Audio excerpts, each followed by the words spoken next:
present to you today briefly Mr. Gene Epstein, our guest tonight. We are few but valuable, and he has very interesting things to say. Let me say a few words about him. He joined Barron's in February 1992 as commodities editor, where he was the first to write an economic beat. He also wrote a book, a very interesting book, Econospin, How to Read Between the Lines When the Media Manipulates the Numbers. Still available if you're interested, both in print and in a Kindle edition. Another interesting thing, before joining Barron's, he worked for 13 years at the New York Stock Exchange as a senior economist. He also taught at the City University of New York and St. John's University, and holds an MA in economics from the New School and a Bachelor of Arts in History from Brandeis University. He has appeared numerous times on Fox, CNBC, BBC, and other important networks. When I think of Mr. Gene Epstein, I'm impressed by the fact that I can meet someone who met Murray Rothbard and Noam Chomsky, among others, and who used to speak to the phone as if with a friend, with Milton Friedman, and many others that you might have heard. So, without any further ado, let's meet the Thank you very much, and it's a privilege to be here and to be speaking before you. As was mentioned, I have been indeed deeply influenced by disparate sources, including Noam Chomsky, including Murray Rothbard, and including Milton Friedman. I want to place before you today a review, a sort of overview of various thinkers, and in a way, my message, I guess, will be that the emperor has no clothes, meaning that so many people who are prominent in economics are really purveying fraudulent ideas. It's really the sort of thing I learned from Noam Chomsky when I was about your age. Noam Chomsky, during the Vietnam War, published a book of essays called American Power and the New Mandarins. And the New Mandarins that he spoke of were professors, academicians, very prestigious people from Harvard and MIT. And he had no professional expertise in foreign policy issues, but he was able to expose the fact they were in the service of power. And indeed, my view, shaped by Noam Chomsky, has been that too many economists are shaped by two things that warp their thinking. One of them is the idea that economics is a branch of physics, a branch of mathematics. And while, of course, you can use arithmetic to figure out certain concepts in economics, truthfully, economics is about human action. It's about action in markets, and all of the real truths of economics are graspable by somebody who knows nothing of math. I use the word human action because some of you may know that that's the title of a book by Ludwig von Mises, Human Action, and the human action, of course, shaped the thinking of somebody like Murray Rothbard. I mean, the second problem with mainstream economists is that they are enthralled to the opportunity to sit at the tables of power. Imagine you're Alan Greenspan, and you don't even have a PhD in economics, but you manage to make your way through the labyrinth of Washington, D.C. politics, and you become chairman of the Council of Economic Advisors. Then you become chairman of the Federal Reserve. That is extremely seductive. Suddenly the world is at your feet. Who cares about truth? Who cares about being an intellectual when the heavy attraction of power goes to your head and shapes your thinking? And so many mainstream economists, I believe, are attracted to the idea that they can eventually rise to the tables of power. And that power-hungry attitude, I believe, warps their thinking. And although despite that, some of them do come up with some good ideas occasionally.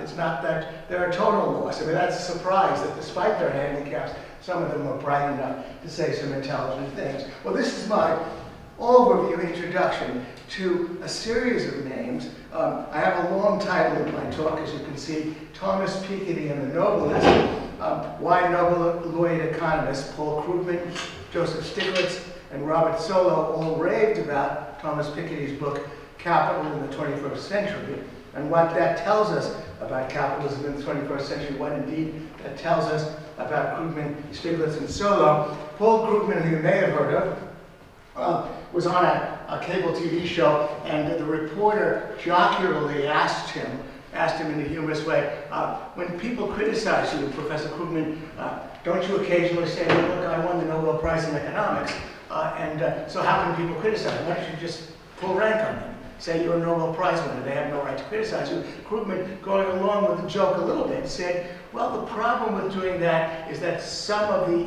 economists who won the Nobel Prize are idiots. Well, the reporter then asked him, could you name some of those idiots? And Krugman, I would have asked, could you name some of those idiots, not including yourself? But Krugman then said, no, I can't name any of those people there. And of course, that's frequently what academicians do. They have a sort of a delicate minuet, they're polite to each other. And so he didn't want to name some of those idiots. So at least, however, Krugman at least made us open to the possibility that so many idiotic things come out of Nobel Prize winners. Now, I'm going to focus on Thomas Piketty's book. He has not, I would say, yet won the Nobel Prize. I suspect he will, but I want to expose the fraud at the core of Thomas Piketty's book. And I really do mean fraud, and I will get to that eventually, but be prepared for something I believe that you would find so much shocking. Well, change slides. I'm going to start with the old Woody Allen joke. You may have heard of him, Jewish comic. I took a course in speed reading, learning to read straight down the middle of the page, and I was able to go through War and Peace in 20 minutes. It's about Russia. What he meant, of course, is that when you speed read, you're not exactly going to get the point.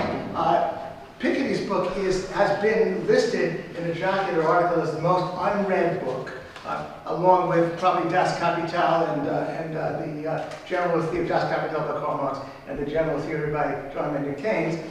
There was a jocular Wall Street Journal article that read, the contest isn't even close. Mr. Piketty's book is almost 700 pages long, and the last of the top 5 popular highlights appears on page 26. Stephen Hawking is off the hook. From now on, this measure should be known as the Piketty Index. Well, perhaps if you're familiar with the Kindle edition of a book, you can highlight certain passages. Now, I have to say that I read Piketty's book, every page of it. I read, in fact, certain pages several times. I marked certain passages, so I was an exception. But the research apparently showed that the highlights just stopped at page 26 for the vast majority of readers, which indicated sort of quasi-scientific evidence that virtually nobody got past page 26. But I will say, however, that when books are as prestigious as Thomas Piketty's, and when they are not read, you were ahead of me again, yes, as usual. Okay, good, okay. And when they're not read, they become especially dangerous, because then you can say almost anything about what's in the book, anything about the ideas in the book. What is the book about? Well, in case you have not got past page 26, or in case you haven't read it, the book is about the following: that capitalism leads to ever-widening inequality in income and wealth, and that this must be curbed by heavy taxes on those who are rich in income and wealth. That's the basic idea of the book. Now, my two-part presentation, same slides, will be philosophy laced. This is my presentation, what you're about to hear. Philosophy laced with economics. Drawing on the work of another Nobel laureate economist, F.A. Hayek, I will ask, even if Piketty is right, why should we care? Why should we care? And that's philosophical. But then I would answer my own question by saying that under free market capitalism we shouldn't care, but only under crony capitalism should we care. But then heavy taxes on the rich are not the solution. That's going to be my basic statement philosophically, but then I will have a second part of the presentation, which will be, next slide, that economics links with sociology. Is Piketty right about what he says? And this is where we'll get to the basic problem with the book. I want to put in your own mind a certain thought. Two interesting anecdotes. You may have heard of John Maynard Keynes' book, The General Theory. And one of the most revealing things Keynes wrote about his own book was in the German edition. The German edition was published in 1938, and it was translated into German, and it's only over the last number of years that people have unearthed what Keynes wrote at the time, in 1938, when it was published in Hitler's Germany. Keynes wrote specifically that the ideas in the book are most appropriate to a totalitarian society. Much less appropriate to British capitalism, which has a measure of laissez-faire. Well, this was a man saying about his own book that it works ideally under totalitarianism. That's what Keynes said about his own book. Now, Piketty has not said this about his own book, but now imagine that Karl Marx were to write an introduction to his own book, Das Kapital, and he would say, the ideas of this book do not apply to British capitalism. Imagine that Karl Marx had said, the ideas do not apply to British capitalism. You would have said, this book is called Das Kapital, and it does not apply to British capitalism. How could that possibly be? I mean, British capitalism is the capitalism. Well, what I'm going to show is that what Piketty has said in his own book is that the ideas do not apply to the United States. That's what Piketty specifically said. The ideas do not apply to the United States. But that's anticipated. That's what's to come. Now, let's get back to the philosophical. Hope nobody's injured in the back. Only a couple of broken bones. Okay. Let's get back to the philosophical question about inequality. This is from a quote from the Constitution of Liberty by F.I. Hayek. He wrote as follows: I have no respect for the passion for equality, which seems to me merely idealizing envy. What does Hayek say about liberty versus equality? Not only has liberty nothing to do with any sort of equality, but it is even bound to reduce inequality in many respects. This is the necessary result and part of the justification of individual liberty. If the result of individual liberty did not demonstrate that some manners of living are more successful than others, much of the case for it would vanish. So again, what he's beginning to say is that if you believe in liberty, it's a little bit difficult to also believe in equality, because we know that, as I could say, I'm not going to make it on the professional basketball team, the professional baseball team. There are many things that all of us know we hold in unequal measure in terms of talent. But now Hayek makes a more precise statement about the market order and what we know as merit. And this is a somewhat shocking statement to many, but I believe that it's worth putting your mind around. He writes, it has been argued persuasively that people will tolerate major inequalities of the material positions only if they believe that the different individuals get what they deserve. The market order, however, does not owe its origins to such beliefs, nor was it originally justified in this manner. Now, that's the shock. We like to believe that the market order rewards people according to merit.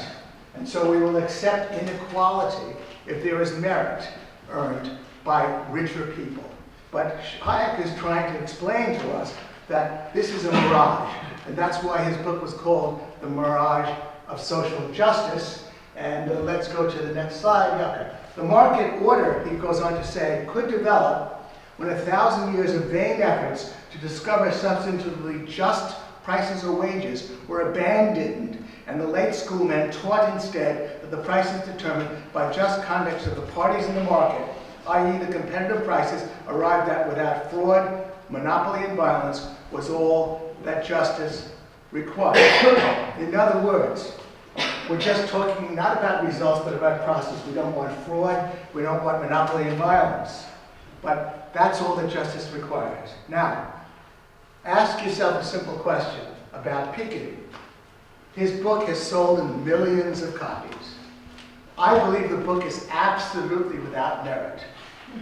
I would also say that, my God, on top of that, those who bought the book wasted their money because most of them didn't get past page 26. So if Piketty believed in merit, he would give all that money back. Now, obviously, not necessarily, because he probably thinks his book has some merit. But then, who knows, perhaps he would say, well, if you didn't get past page 26, I don't really merit the money. But what are we talking about? This was a capitalist act between consenting adults. Those who bought the book were not in any position to say, if I don't get past 20, there was no money back guarantee if you don't like the book or if you find the book virtually unreadable. That was the deal. The man is a millionaire from his book, and I have no idea. He didn't earn it on merit, he earned it because that's what the market determined. There's no just price, there's no justice. I could say that most of the books on the bestseller list are garbage. That's not my business. If you want to buy those books, that's your privilege. It's your money, it's not mine. It's not something about which I have any right to comment. And Piketty takes his wealth, the money he made from his book, and invests in some very profitable enterprise, and he makes a lot of money from that. That too, that sells his books, that too is not my business. So Piketty, to my mind, is a refutation of his own idea that merit is what earns you a lot of money in the market society. Let's elaborate a little bit on that. You probably have heard of Tom Cruise. Perhaps you've heard of Jack Welch. He was head of General Electric for many years. Hayek reflects, I've never known ordinary people grudge the very high earnings of the boxer, the football idol, or the cinema star. They seem often even to revel vicariously in the display of extreme luxury and waste of such figures compared with those of industrial magnates or tycoons pale. I didn't read that very well. I assume you know what it says. That compared to that, people resent what CEOs earn. But Tom Cruise gets 20 million a picture, or Mike Tyson gets 100 million to box. We sort of enjoy that. We sometimes revel in that. So we have a kind of inconsistent view of these things, even though we might not even like Tom Cruise as an actor. He doesn't always make a lot of money from the movies that he's in. It's not our business. Somebody wants to go see that movie and he's popular, let them do it. They want to make Tom Cruise rich, that's beyond us. That's capitalist acts between consenting adults, which we may not endorse, because we may think his acting is without merit, just as I believe that Piketty's book is without merit. Now let's get to the ticklish question of inherited wealth. As he writes, this again is Hayek, many people who agree that the family is desirable as an instrument for the transmission of morals, taste, and knowledge still question the desirability of the transmission of material property. Simply, I guess I should tell Piketty that he has a right to that money that he earned from the book that was without merit, but he has no right to give the money to his children. Rather a strange statement on my part. If he wants to, he has the right to invest it, to waste it, to donate it. It's his money. He can give it to his kids if he wants. So again, what right do I have to object to inherited wealth? Now, I should say, I guess that we all have, within a certain circle, a notion of merit. We have, if you're at a university, did he earn his grade? If you're in a workplace, somebody works hard, and you think, well, he earned it. We do have certain limited ideas about merit that sometimes do apply. But I only suggest to you to consider that on a societal level, when we see people write best-selling books, or when we see people selling cookies or whatever else and making a lot of money from it and persuading people to buy it, it's ridiculous for us to say that that was earned on merit. So that's why we shouldn't necessarily care. Yeah, this is indeed Hayek's statement about that, that it is probably a misfortune that, especially in the USA, popular writers have defended free enterprise on the ground that it regularly rewards the deserving. It is therefore a real dilemma to what extent we ought to encourage in the young the belief that when they really try, they will succeed, or should rather emphasize that some unworthy will succeed and some unworthy will fail. Life is unfair. You know, people didn't want to buy what you were selling. A comic I like said, I studied philosophy in college, and when I graduated, the philosophy companies were not hiring that year. You know, that not everybody wants to pay for you and your philosophy. Now, why is this an issue? In part because Piketty takes it seriously. This is a quote from Piketty on merit. Our democratic societies rest on a meritocratic worldview, or at any rate, a meritocratic hope, by which I mean a belief in a society in which inequality is based on merit and effort. I guarantee you that Piketty doesn't define what he means by merit, because if he did define it, and if he did pursue his ideas about merit, he would hit a stone wall. Even the idea of effort is a bit dubious. For some people, what they do is effortless. For some other people, it takes a lot of effort. If we were God, we could decide how to allocate money, but even then, even God probably doesn't know, because probably that's the reason why he leaves it to human beings to settle those matters. But Piketty is going after the idea of merit, even though it's empty, even though it means nothing. And then let me again now quote from Hayek, because I think Hayek takes it to a new level when he writes that income shares in a free market are the outcome of a process, the effort of which on particular people was neither intended nor foreseen by anyone when the institutions first appeared. Institutions which were then permitted to continue because it was found that they improved for all or most the prospect of having their needs satisfied. All right, that opens another new issue. For me, as a bleeding heart capitalist, which is what I call myself, free market capitalism is essentially lifting the living standards of the broad masses of people. Okay, so what I'm saying is that inequality is not the issue, because merit is an empty idea. For the most part, it's an empty idea. But I am saying, however, that the free market is still important because it does make everyone better off. Even the poorest do far better on a free market system than do others under any other system. But if that's the case, however, it does not mean that I care about whether, does it diminish me personally to know that Bill Gates has far more money than I have? It doesn't diminish me in the slightest. I'm poverty-stricken compared to Bill Gates. But the real people I care about are the billions of people who live in real poverty, for whom the only hope is free market capitalism, as I would contend.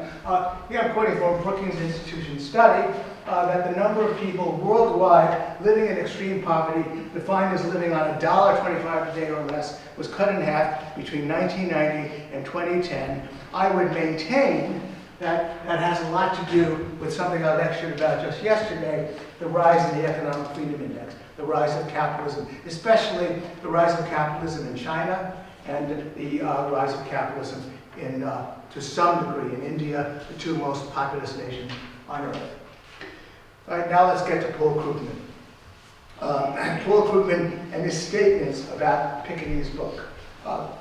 The Piketty Panic was one of his articles about Piketty's book, and he writes as follows. What's really new about Piketty's Capital is the way it demolishes that most cherished of conservative myths, the insistence that we're living in a meritocracy in which great wealth is earned and deserved, but how do you make that defense if the rich derive much of their income not from the work they do, but from the assets they own, and what if great wealth comes increasingly not from enterprise, but from inheritance?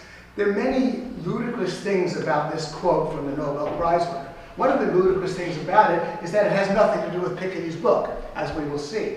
because that's not Piketty's thesis at all. He doesn't talk about such matters, as we will discover in a moment, but more particularly the statement that Krugman makes, which is that great wealth comes increasingly not from enterprise but from inheritance, is not even empirically true. If you look at the richest people in the Forbes 500, you'll see that for the most part they came from poverty. They came from limited means. Bill Gates is actually good. His father had some money, but his father was not fabulously rich. And if you look at the majority of people in the Forbes 500, look at the real turnover, most of them actually made it on their own in any case. But apart from that, of course, Krugman is assuming a whole lot of things about capitalism that we presumably repudiate. That if you inherit your money, there's something wrong with you. Well, that's ridiculous. Because, again, if it was earned by Piketty, Piketty has a right to leave it to his kids. And of course, we would ask Krugman, if some of those Nobel Prize winners are idiots, then do they really deserve the $1 million that they got? That's what you get, by the way, you win the Nobel Prize. You get $1 million. Do they really deserve it? Well, obviously not. So if Krugman really cares about merit, he might ask himself about some of his own earnings and whether he merits those things, if he's going to get obsessed about merit. But in the final analysis, we just have to fall back on the fact that this was a capitalist act between consenting adults, and if some people want to buy Krugman's books, then that's their problem, that's their privilege. They can make Krugman rich from those books, and we can dispense with the idea of merit. Now, let's hear from Joseph Stiglitz, another Nobel Prize winner, about Piketty's book, because this again demonstrates something about the Piketty phenomenon. What is Joseph Stiglitz saying about the book? It's about corporate welfare. And corporate welfare brings up an interesting point. But let's first of all read what Stiglitz says.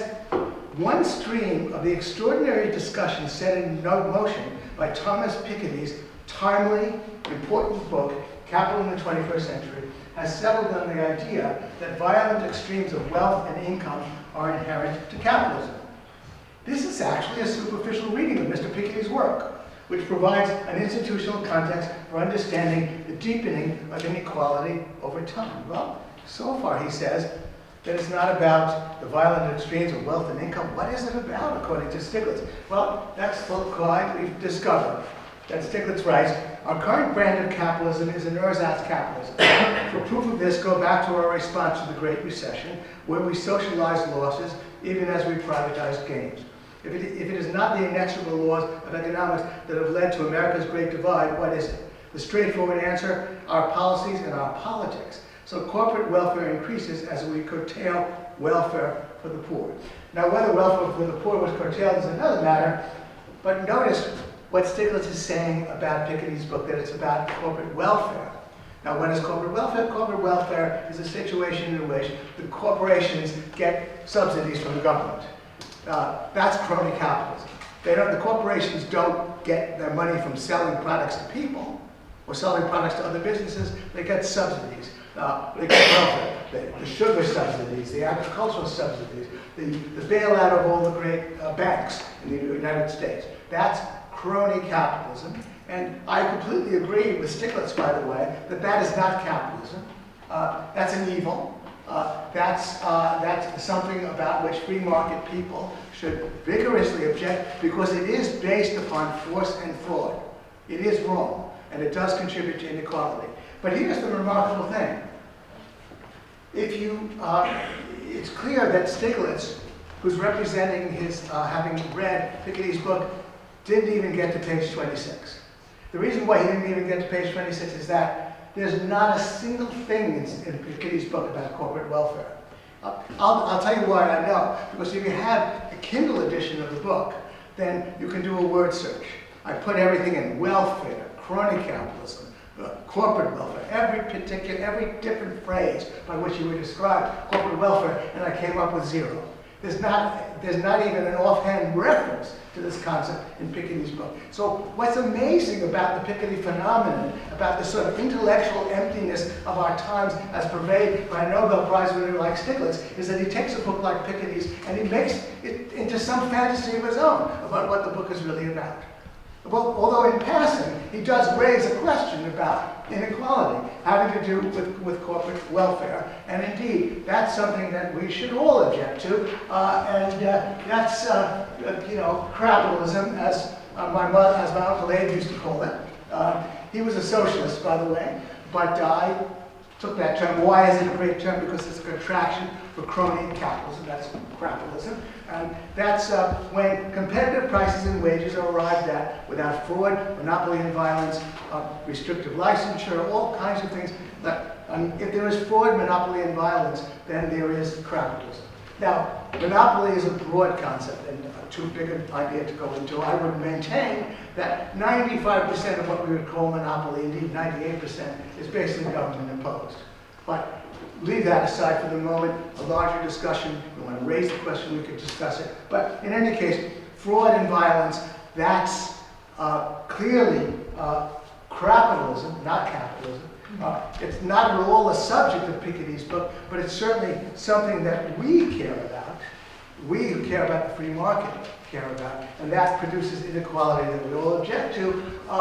Now, thank you for being ahead of me there. That's this. Now I'm going to produce a chart, one of the charts in Piketty's book, income inequality in the United States, which he charts. Difficult to read that side graph, but what's being measured is the share of the top decile, the top 10% of national income, what they were getting. And notice what Piketty is showing, which impresses him, which is that around the late 1920s, economic inequality, income inequality was high.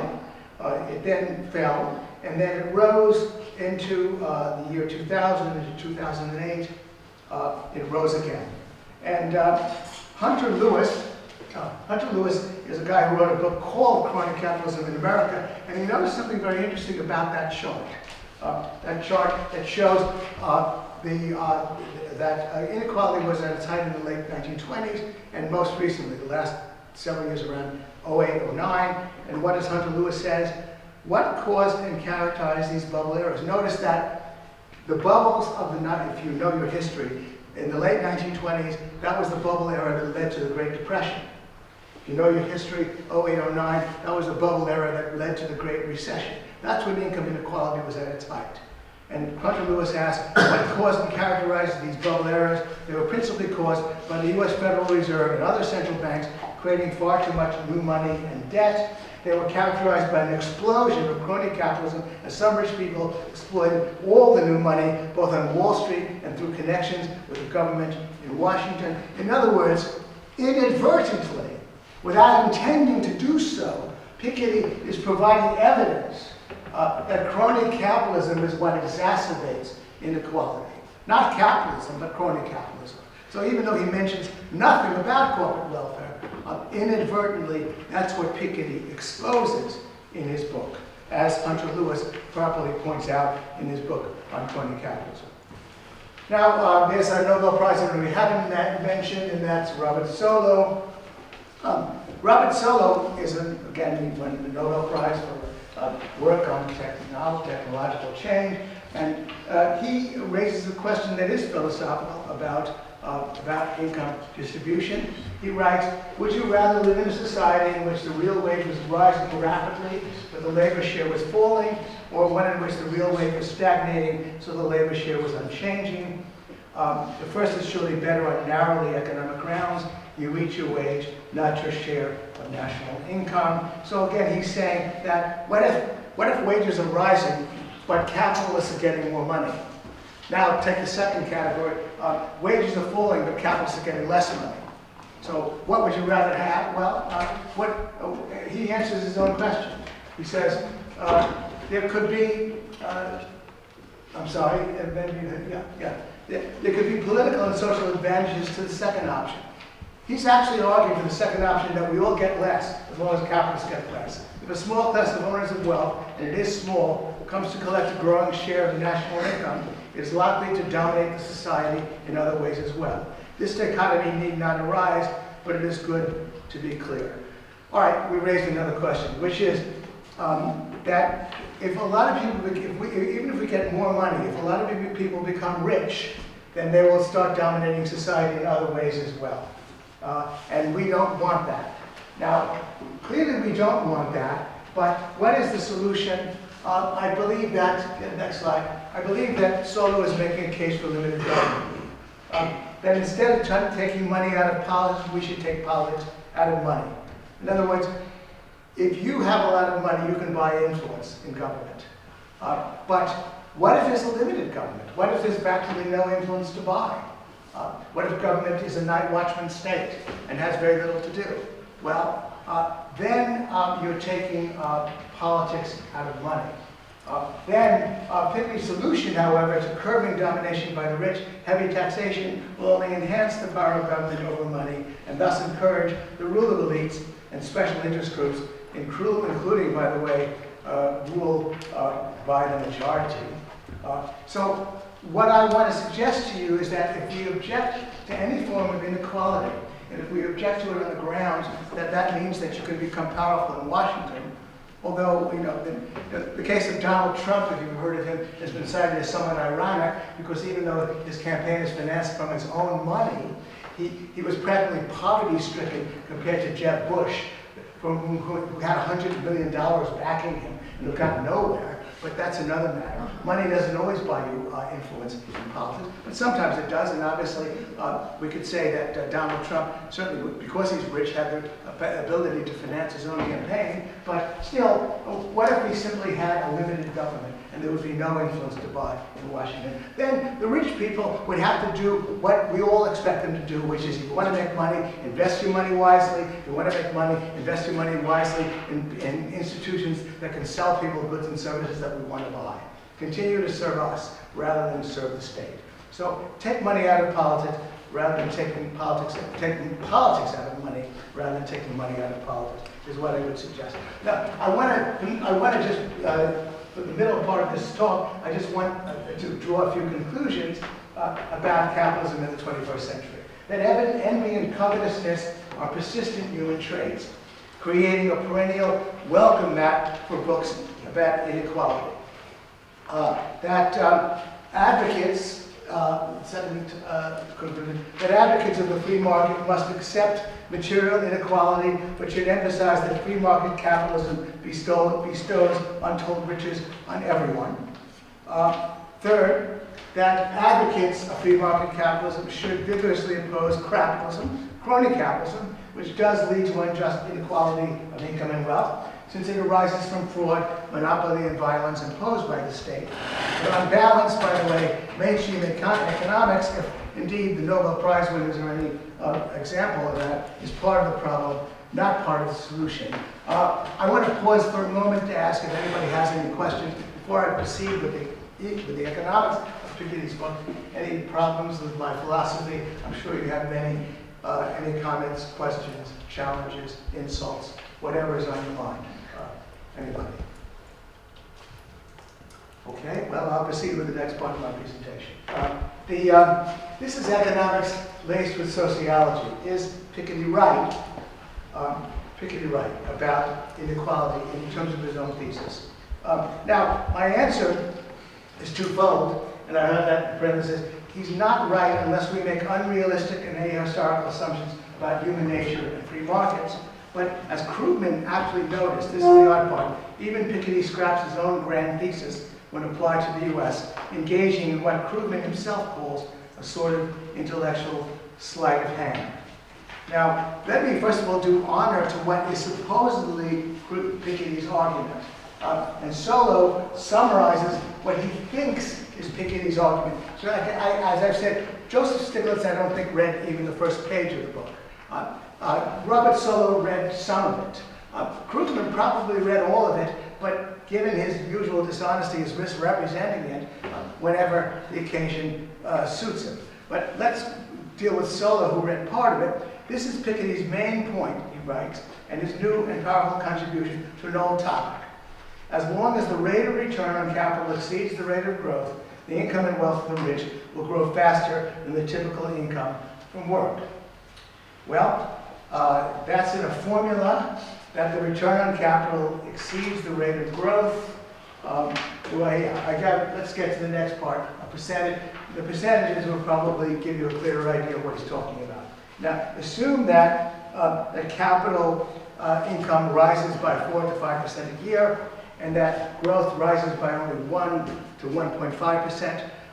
What Piketty is saying is that there's a tendency for capital income to rise faster than wage income, and that if this persists over time, then see the difference between 5% and 1.5% up there?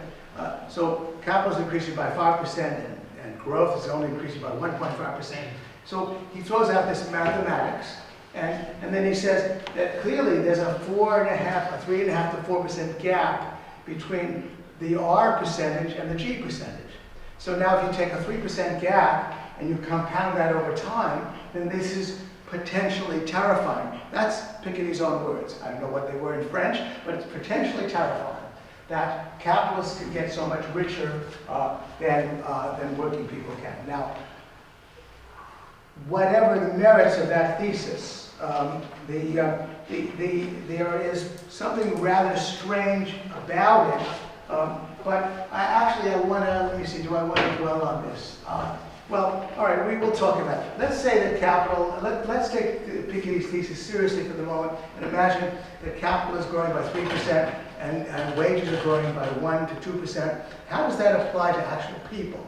Well, we'd have to assume that those actual people, that the children and grandchildren of successful capitalists are equally brilliant as capitalists. Generationally, there's no regression toward the mean. We have to assume that Bill Gates' children and Bill Gates' grandchildren are all sort of capitalizing on all that capital improvement. And they're all getting that 4% income, and the rest of us, the wage earners, are only getting 1 to 2%, so the gap is potentially terrifying. We even, of course, if we can't assume that, we'll assume that people never die, that wealth is never diluted over time when left to multiple heirs, or further diluted by estate taxes, philanthropy, or changes in market conditions. My point is only that even if we look at numbers and say and show that capital is increasing by 3 to 4 to 5% and wages are increasing to 1 to 2%, the way it applies to actual people is very different. It probably doesn't produce a capitalist class of people for which the gap is potentially terrifying, because people die, money is left. Warren Buffett is leaving all his money because he set up his kids to give them each $1 billion. A lot of money, of course, but that was a small portion of his $80 billion, which he's donating. So it really doesn't happen in terms of people, even if we take Piketty's thesis seriously about capital and income.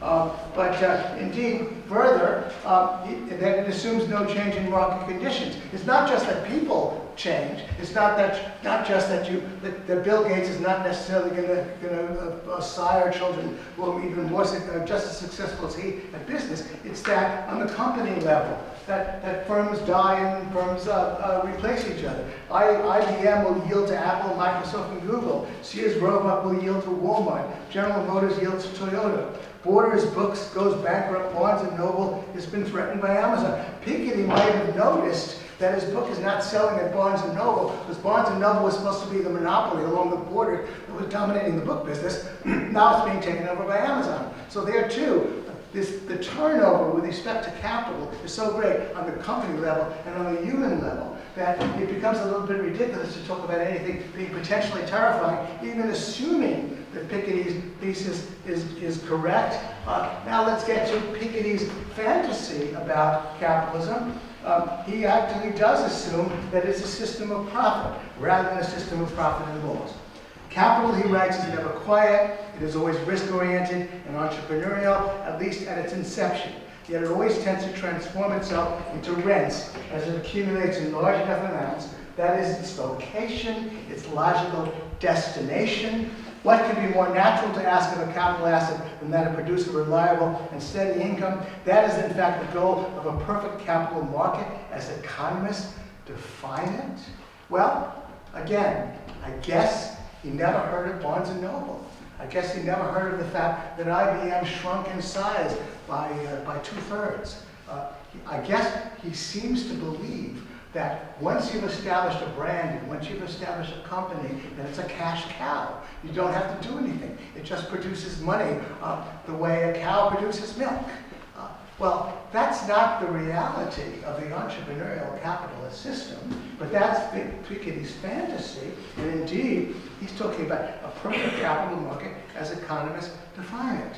Well, that's a sheer delusion about the capitalist economy, but this at least is consistent with his view that this fantasy that entrepreneurship is only occurs when a company is in its youth.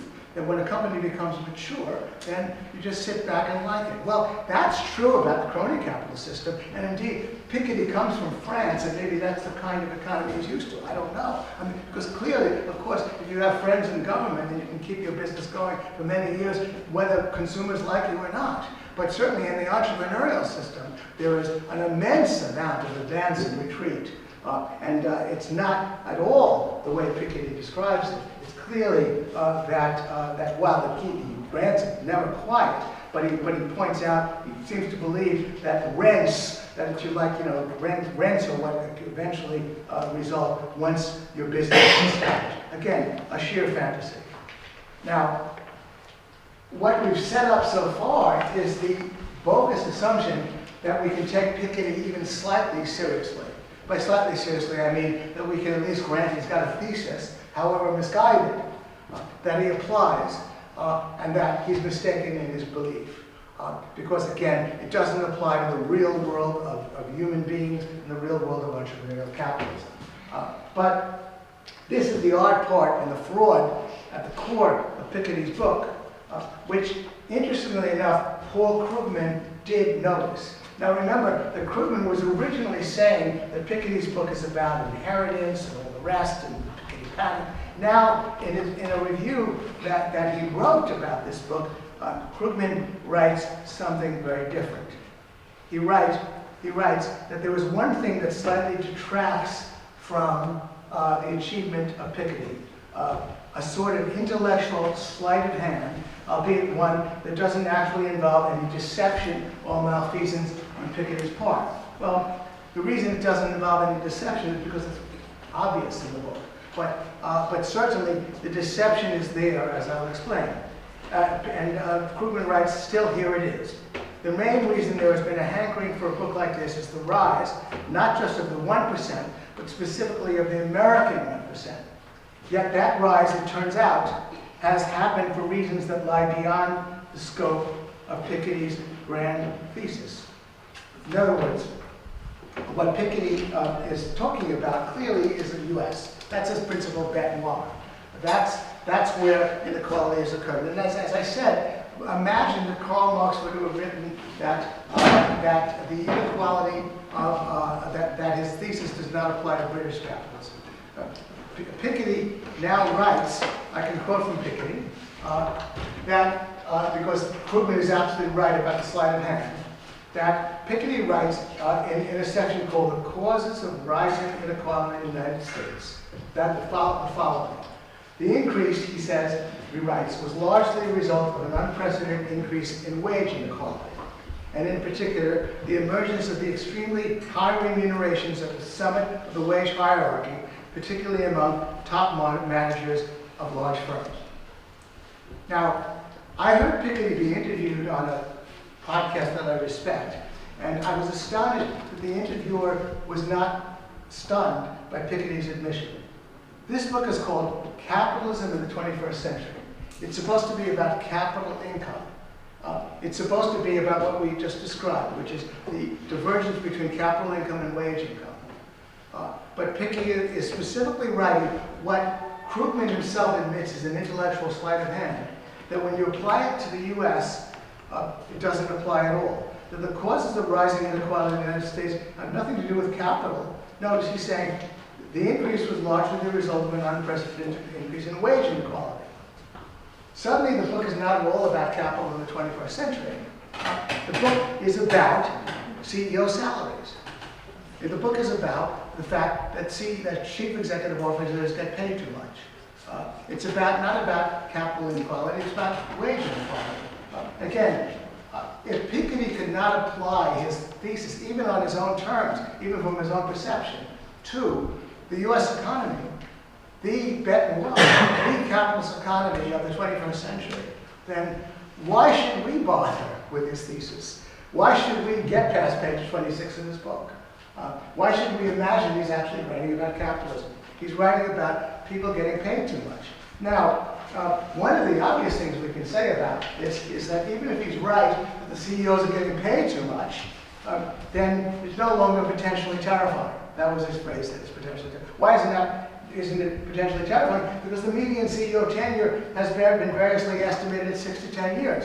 We no longer have to go into the whole argument about what happens to capitalism, what happens to the returns on capital. That could be potentially terrifying, because a CEO, they have their moment in the sun. If they're heading a big corporation, they become quite rich. They eventually get on the boards of directors. They do quite well. We don't have to worry about these people at all. But we do at least have to say there's nothing potentially terrifying about these high salaries. They're not capitalism run amok. They're just highly paid CEOs, maybe too highly paid.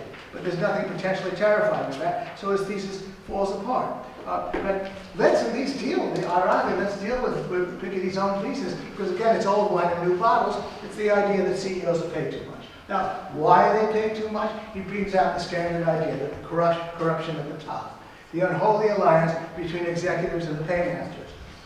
He writes, at the very highest levels, salaries are set by the executives themselves or by corporate compensation committees whose members earn comparable salaries, such as senior executives at other large corporations.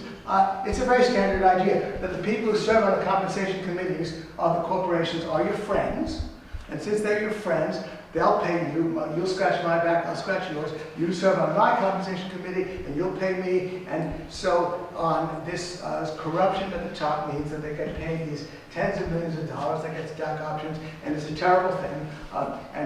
We therefore should object to it because it's clearly a part of corruption, of a form of cronyism.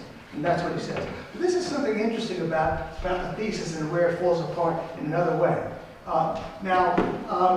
Piketty actually does address a question about the corruption at the top with respect to these CEO salaries, which I must partially commend him, because he realizes that if you're going to posit this thesis about compensation committees and all this cronyism and I'll scratch your back and you'll scratch mine, then he asks this question is, why didn't it occur prior to 1980?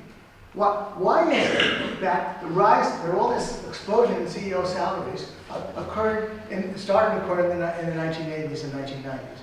Why didn't it occur in the 1950s, 60s, and 70s? Why weren't all these cronies paying each other ridiculous salaries then? What happened? Did they suddenly get to know each other in country clubs and not know each other prior to this? Well, he gives a very odd response. He says that the reason was the high marginal tax rate. He says that the very large decrease in the top marginal income tax rate in the English-speaking countries after 1980 seems to have totally transformed the way top executive pay is set, since top executives now have much stronger incentives than in the past to seek large raises. So what is he saying, which is very funny? He's saying this, that prior to 1980, the top marginal tax rate was 70%. I should tell you, by the way, that 70% was really not, there were so many deductions and so many tax shelters, nobody really paid 70%. But let's take him at his word. The top marginal tax rate was 70%. So you only got 30 cents of each dollar, according to him, of your salary. And then the marginal tax rate fell to 29, 28%. And now it's at 31%, so it fell substantially. So what he's saying, which is a very odd idea, he's saying that when the marginal tax rate was 70%, nobody had any incentive to form these cabals, these conspiracies. That there was no corruption at the top, because after all, you could only get 30 cents on the dollar. It's a very odd kind of argument about the incentives of marginal tax rates. Oh my God, you would have said, well, I only get 30 cents on the dollar, but an extra $1 million will be 300,000, an extra $2 million will be 600,000. It's a very odd argument to make that CEOs would have no, and it's effortless too. You just ask your friends to give you an extra few $1 million, because after all, that's what is supposedly happening. So it sort of defies belief that it was because of the marginal tax rates falling, that suddenly, oh, well, now I'm going to get 70 cents on the dollar, now we'll get corrupt. Well, very odd that this could be the case. But in any case, I will tell you, by the way, there's no evidence that very many of them, certainly not CEOs who got good accounting advice, actually paid 70% in any case prior to 1980. But even taking him at his word, it sort of defies belief that it's the case. Well, the truth is that we can explain why CEOs are getting such ridiculously high salaries, and by the way, we can explain it without necessarily saying that they merit any of this money. We don't know. I mean, if they're selling something that we are not interested in buying, how could they possibly merit it? The product has no merit for us. But in any case, let's talk about, I'm drawing this from an article called The Real Story Behind Executive Pay, and the key point that's been made by this author of this article, Stephen Kaplan, is as follows, that private company executives have done even better than public company executives since 1979, the time when pay at the top picked up. So private company is what we're talking about. We're talking about private corporations that are basically owned and controlled by their shareholders. And they have no incentive to pay CEOs any more than they have to. There's no cronyism there, there's no board of directors and public ownership. And they pay just as well, if not better. So they obviously don't want to pay any more than they have to, so why do they? Well, they probably do because the best explanation for exploding CEO pay is really the same explanation for the higher pay of Tom Cruise or of others, that the U.S. companies are operating in a much larger global marketplace in which stakes are much higher than ever before to find the right person. Movies are shown all over the world. There's clearly a distinct premium if you have 1 billion customers, or if you have 1 billion people who can see your movie, then there's a huge premium on finding the right talent. I might personally regard it as, there was a very good cynical essay written by a professor at Harvard Business School about the rise of the charismatic CEO. Or indeed the charismatic actor, the star system, the tendency to believe that one person can make all the difference. You and I might regard this as somewhat ridiculous. But if that's what they want to do, maybe they're right. Maybe there are indeed these very special people who are, if you're 1% better than the other person, then that 1% more, if your company is operating on a global scale, or if your movie is being shown on a global scale, that could be worth another $100 million in revenue. So that obsession when you're operating on a global scale is the best explanation for the fact that starting in the 1980s, when global capitalism arose, and by the way, it's true of hedge fund managers, it's true across the lawyers, it's true across the board of skilled people, that they're being paid much more than the premiums are so great when global capitalism explodes. Because then the focus on talent and the focus on that extra increment of talent is obsessive. And we can be cynical about it. I am indeed cynical about so many of these explosive salaries, in particular this idea that this one person can make all the difference. But my God, we certainly believe that in the political sphere. We certainly believe that some star, some charismatic person can deliver us from evil. So that's really the explanation for the exploding CEO pay. Well, we've talked about Piketty's various ideas. Hopefully we've seen all of them lead to a dead end. Let me lead to the final howler. This again is probably a book that's going to win the Nobel Prize and certainly become iconic. This is something that, I write for Barron's, a financial newspaper, so I went after this especially. Let me read it in Piketty's book. Of course, a U.S. citizen at the median of the wealth distribution has only $100,000 to invest, so he must be his own money manager and probably has to rely on the advice of his brother-in-law. This is what Piketty writes. So what he's really talking about is ways in which rich people have such a huge advantage in the investment market. Because after all, the guy with only $100,000 only has his brother-in-law to advise him, according to Piketty. Whereas, to be sure, financial advisors and money managers are not infallible, to say the least, but their ability to identify more profitable investments is the main reason why the largest university endowments obtain the highest returns. I wrote, for the brother-in-law, the next slide. For the brother-in-law, total returns from an index fund with 30-year returns was 7.2%, the 20-year returns were 7.04%, and at least the smaller endowments made less than that. It's amazing that, again, that Piketty's book is so divorced from reality that he's never heard of the fact that there are index funds for the average person with only $1,000. The index funds have returned even more than the very actively managed endowments. It's actually a scandal that the hedge funds and so many of the actively managed funds do worse than the indexes, and anybody with $1,000 can get into the indexes. But Piketty lives in this fantasy, believing that the only person you can resort to is your brother-in-law if you have only $100,000. Again, sort of divorced from reality. I'm going to conclude. I'm sure I've probably exhausted you completely with these various ideas, but I'm going to conclude only with a quote from Paul Samuelson, another Nobel Prize winner, of Keynes's General Theory. That book, The General Theory. Paul Samuelson writes, "It is a badly written book." He writes about the general theory of by John Maynard Keynes. "Poorly organized. It abounds in mare's nests and confusions. In it, the Keynesian system stands out indistinctly, as if the author were hardly aware of its existence or cognizant of its properties. In short, it is a work of genius." That's Samuelson's notion about a work of genius, a book of this kind. I would say that the same statement applies to Piketty's book. It stands out as if the author were hardly aware of the existence or cognizance of its properties. It's a massive confusion of mare's nests and confusions, but it's clearly a book that the Nobel laureates want to expound upon. It's clearly a book that excites them. It's 700 pages long. First of all, we can rely on the fact that nobody's going to read it. We can rely on the fact that such books, of course, become iconic. They become, nobody reads them, but everybody believes what they say. Inequality is bad, capitalism is bad. Nobody wants to know what's in the book. I have now saved you all the trouble you might go to read the book, because I've quoted from the book. I've quoted from its core, and I recommend you try reading something else like the book I published. Thank you very much.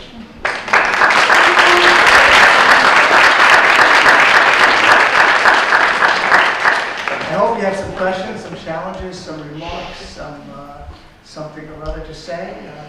We'll start. Oh, this young man in front. Thank you.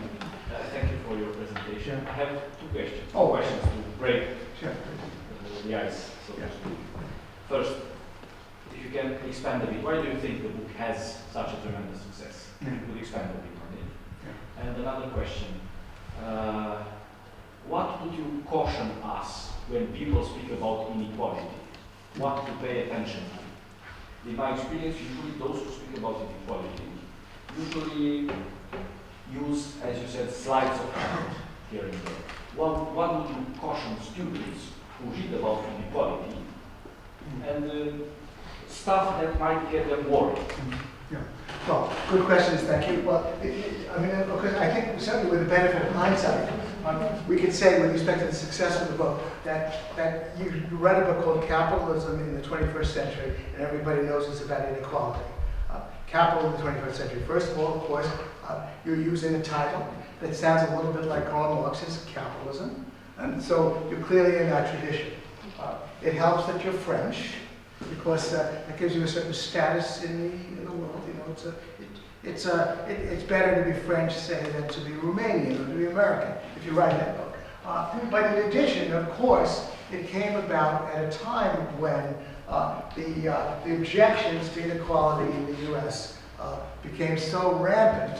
And as Krugman himself says, indeed, the reason why we are concerned about inequality is because it's happening in the U.S. And so this book then becomes, and of course you want to make sure that it's a doorstopper of a book, you know, the term doorstopper, make sure it can stop the door. 700 pages long, really long, forbidding. I, by the way, found it fairly readable, not badly done. It was not translated by Piketty. Piketty speaks English, but he didn't translate his own book. It's reasonably well written. It's not as totally obscure and meandering as Keynes's book is. But certainly, again, people, you can pretty much guarantee that if it's about economics, nobody's going to read it, but of course you keep it on your shelf, you pretend you've read it, just like, of course, Robert Solo's pretended he's read it. But, so therefore, it arrived at the right time. The society and the cultural gestalt was ripe for a book that was in the tradition of Karl Marx, to argue and skewer capitalism for its inequality, and then to call it the 21st century when you're publishing the very early part of the 21st century. That's very nice, good packaging, because after all, you're taking in the entire century. So all of it, the time, the title, the origins, the translation, the weight of the book, all of it probably meant that if you were a publisher, you could say, we're going to make several $million from this book, as indeed turned out to be the case. So I think that's the reason why it's become so popular. And again, the bigness of the book and the forbidding nature of the book means that, as I've tried to demonstrate, you can say anything you want about what the book says. You can shoot up your mouth like Stiglitz does, that it's about phony capitalism. You can say anything you want about it. So it's the perfect book for our time. And of course, a rather depressing reflection on the intellectual quality of our Nobel laureates. Although, of course, I did quote from a Nobel laureate I respect, Friedrich Hayek, who did have sensible things to say about philosophy and about economics.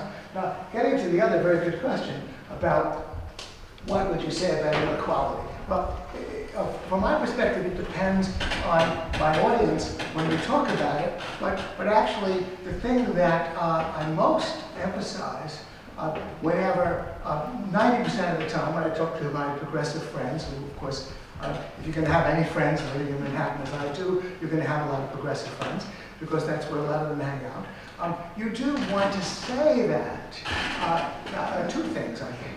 That first of all, there's a lot of inequality that you object to. That's when I throw up that chart about the booms and the busts in the late 1920s, or in the recent period.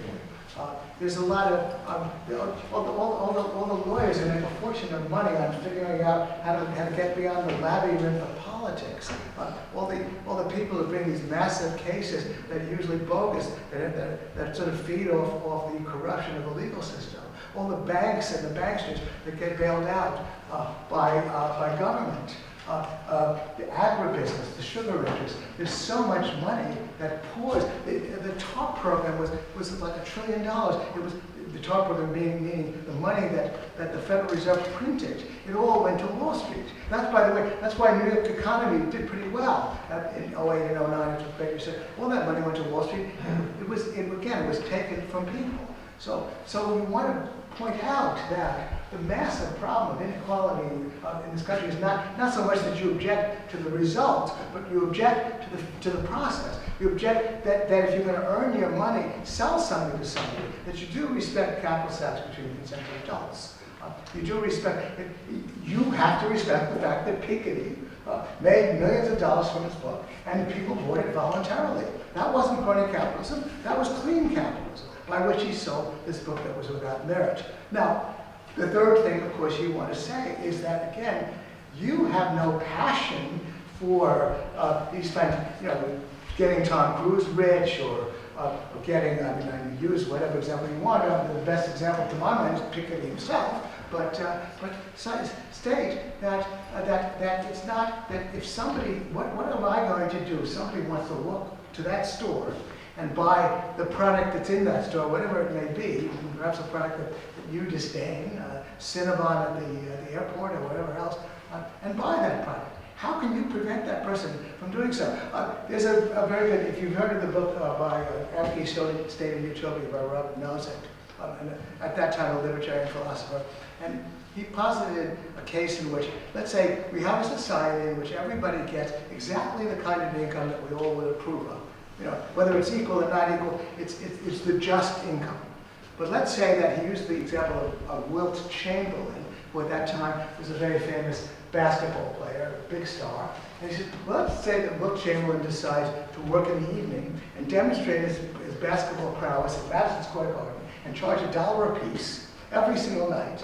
And Wilt Chamberlain makes a few $1 million a year in extra income from this. Now, we began with a situation in which the income distribution, we just agreed and stipulated, was the fair income distribution. But now people are using that income that they got fairly to go to see Wilt Chamberlain dribble the ball. You know? So what are we going to do about that? Are we now going to send in the police to stop Wilt Chamberlain from putting on this show and earning millions of dollars in extra income?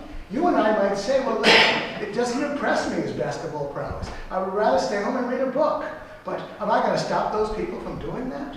Stop those people? So my point is that what you should be is at least recognize that I'm just as cynical about income distribution. I'm cynical about people. People are crazy with the way they spend their money. But am I going to stand in their way and prevent them from making Tom Cruise rich? Or from buying the product of a corporation? Was preventing a corporation from paying a CEO a high salary? When I don't even buy that corporation's product, so it's not any money out of my pocket. So again, I guess the three things to say is that yes, you object to inequality in our society because so much of it is sponsored, at least I would say in terms of my personal economy, the economy where I live in the U.S., by the Federal Reserve and by government. So much of it is money channeled to the rich. Second, you object, you have no respect for the ways in which income is distributed necessarily because people do crazy things. I see a question, I think a challenge, a very good challenge coming out here. Go ahead, yes. I have a question, maybe Yeah. you would like not to answer, I understand, because it's I another personal one. I would love to answer your question. Go ahead, yes. I'm curious if you live for a year in another country. So for a whole year in another country. Have you had that experience? No, I have not lived for a whole year in another country. If that's what you want to know? Yes. Well, could you elaborate on why my inadequacies in that? What would I learn if I lived in another country? Could you explain that to me? I'm sure I learned a lot. I think it's interesting to have a different perspective, you know, that when you have like that, you know, that you try to change the perspective, or when you are like, I don't know, not necessarily about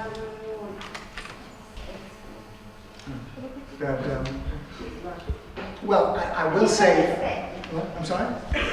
Just to have a different perspective. I'm sure that's true. Well, I will say that I've traveled extensively to other countries. This is my second time in Romania. It certainly helped my perspective. I'm certainly fascinated to talk to people like you and other people I've met in Romania. I will say that I asked people in Romania, yesterday I did a presentation on what's called the Economic Freedom Index, which is a measure of the degree of capitalism in different countries. And what I found about the Economic Freedom Index with respect to Romania is that a crucial portion of it that's regarded as the most crucial, having to do with that's called legal system and property rights, was rated very low. And why was it rated low? It was rated low because it was based upon a survey of executives, of business people in Romania, who were asked a series of questions about their degree of property rights, that if you own property or you secure your property, about the fairness of the courts, about all of those things having to do with your legal rights. And it's been argued that that component is very bad in Romania. And it turns out that the CEOs all gave their own country a relatively low rating in terms of that. And so it certainly prompted concern on my part that if there were more property rights, more respect for property rights in Romania, then there would be more capitalism. If there were more capitalism, there would be more entrepreneurship. If there was more entrepreneurship, there'd be more economic opportunity. And if there's more economic opportunity, then people of limited means would do a lot better. You probably have more inequality, possibly have more inequality, but you'd also have many more people benefiting.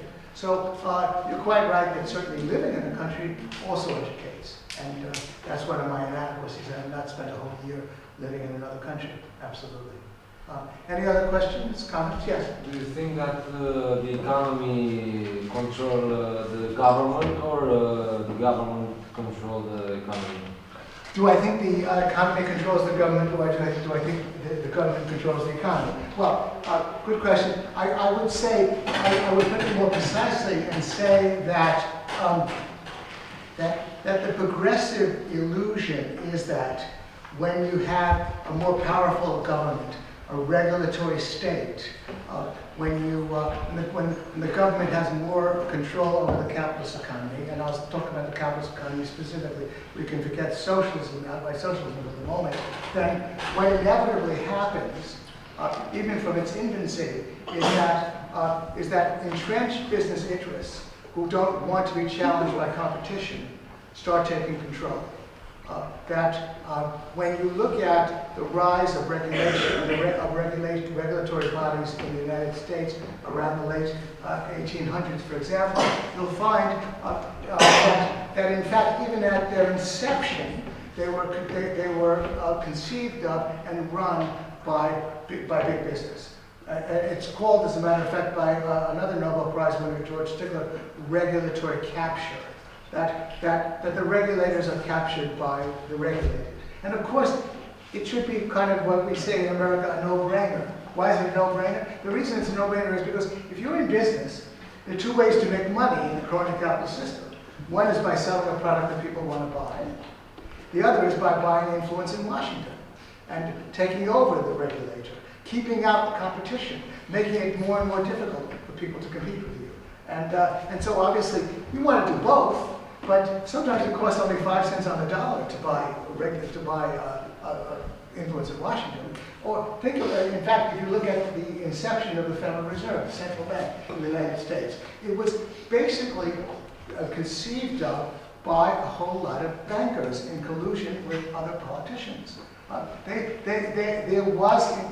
The interesting history there is that they resisted at times the idea of a central bank. But once the idea of a central bank became a viable idea and looked as though it was going to happen politically, then there was a meeting on actually a place called Jekyll Island off the coast of South Carolina. And that's where they met, and that's where they just formulated in conjunction with politicians how the Federal Reserve would work in order to make the established banks more powerful. So my point is that it's very clear that by and large, this state is in the hands of just agribusiness. It's in the hands of the capitalists to the extent that you make the state powerful, because they will clearly see. Goldman Sachs, a firm you may have heard of, has been jokingly called Government Sachs, because so many of the people who work for Goldman Sachs work to start running the U.S. Treasury.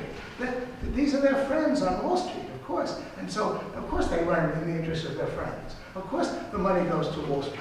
Now, the other point that Milton Friedman and others have made is that you and I can fight the sugar interests. We can fight all these special interest groups that organize and build government. We can fight the crony capitalist system, but it's a hydra-headed monster. If we defeat one part of it, there's not enough hours in the day to defeat the other 19 parts of it, because these are special interests that are able to coalesce and spend all their time and effort building government, and in order to expose this corruption and make people aware of it, there's not enough hours in the day to fight even one or two of them. I believe there's a military-industrial complex.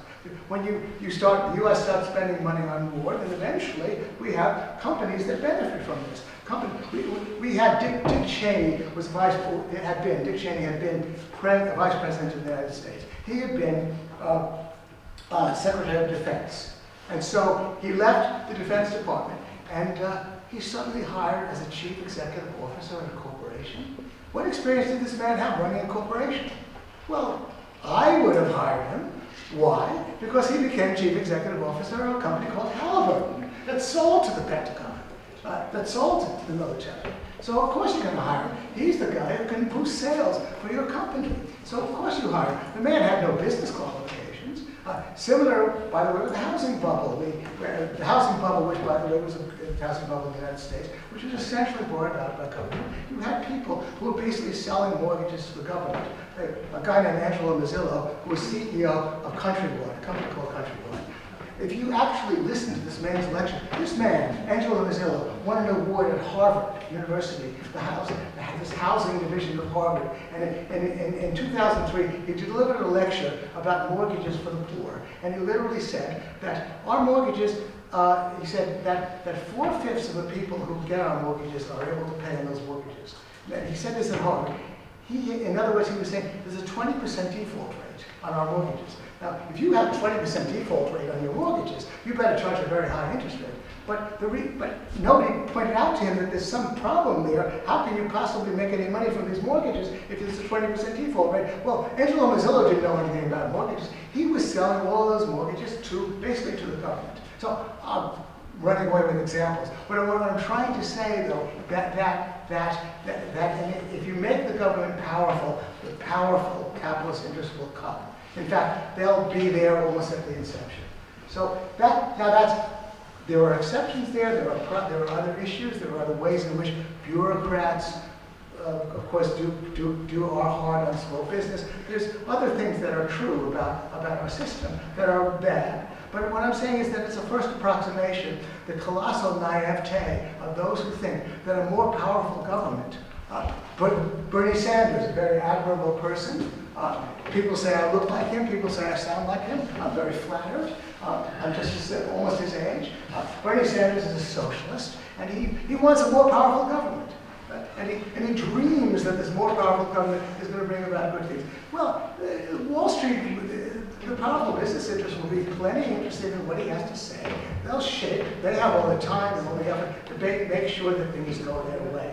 He's no threat to them. He's basically alive to them. So the only hope is that people wake up to this and recognize that the only defense we have against such a system is limited government.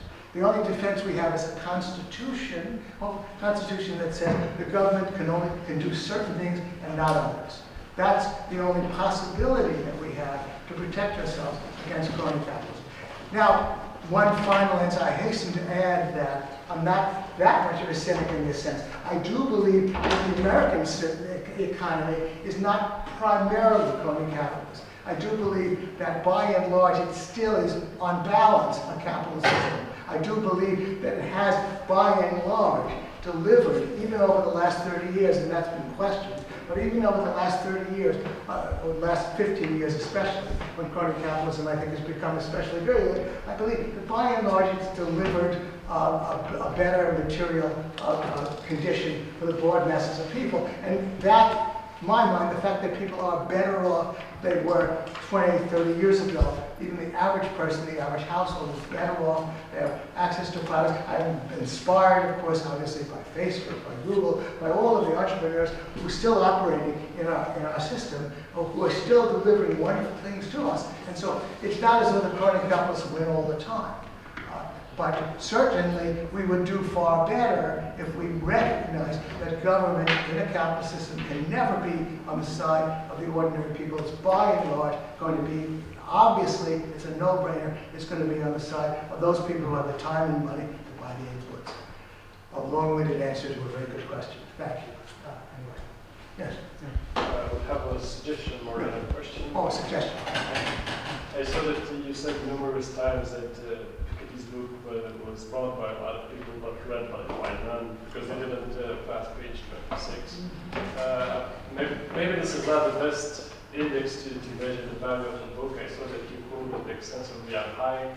Hayek also had books that were not read at all. For example, his Pure Theory of Capital, one of the books he considered one of his best, sold almost no copies. There are sources which say that maybe there are 10 people in the world who read the book. Even Milton Friedman, which I understand was not maybe his friend, his acquaintance, says that it was the worst book ever read. But maybe that's not true. Maybe this is not the best indicator to say how to value it.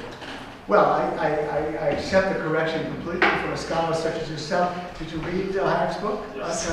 I haven't. I haven't read that book, although I'm aware of it. Of course, the only difference, of course, is that Piketty's book was very little read, but he still made millions of dollars from that book, since it has sold in millions of copies and many translations.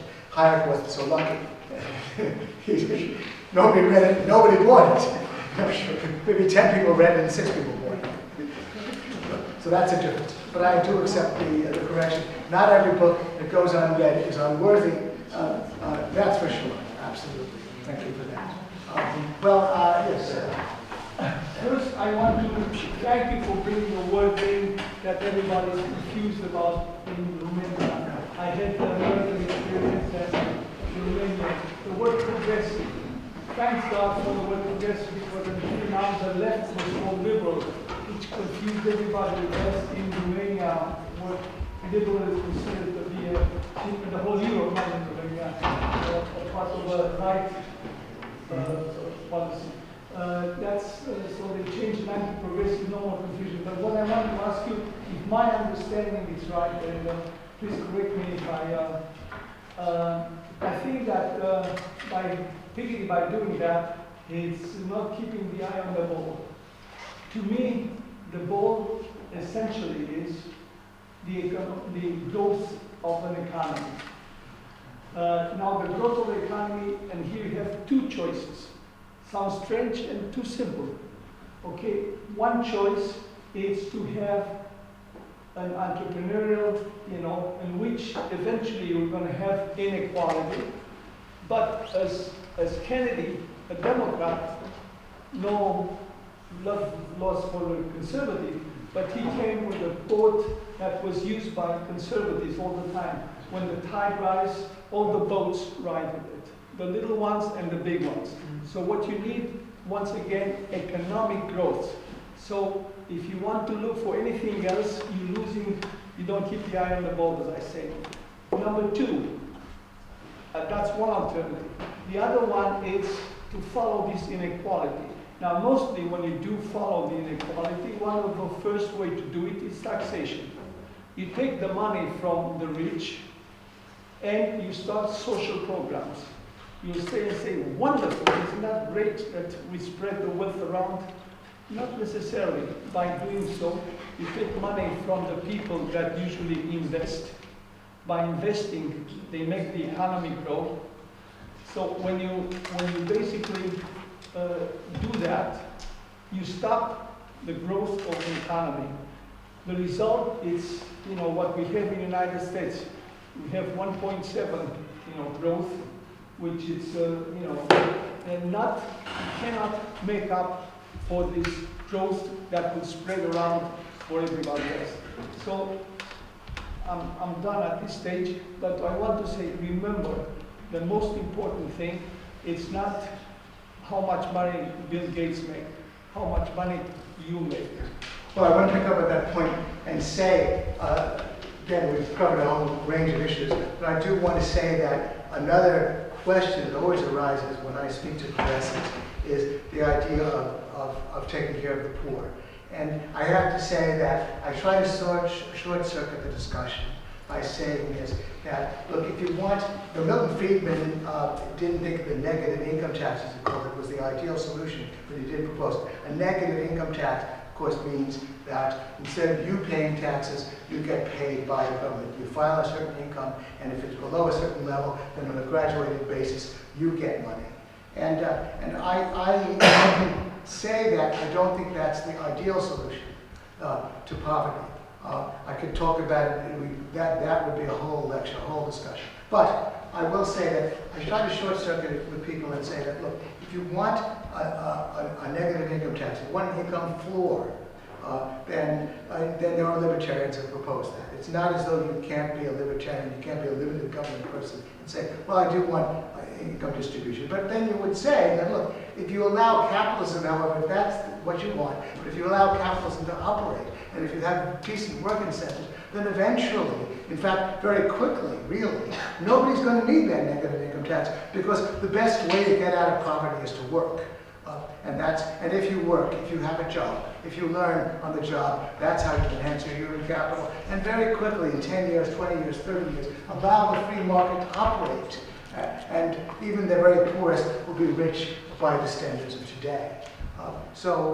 There too, now I would say, if you actually look at the income distribution programs in the United States, I think it's created more problems than it solves. I think it's kept people in poverty. Many things you could say about it are a real problem. However, again, if you want to short circuit the discussion, yes, you are compassionate about the poor.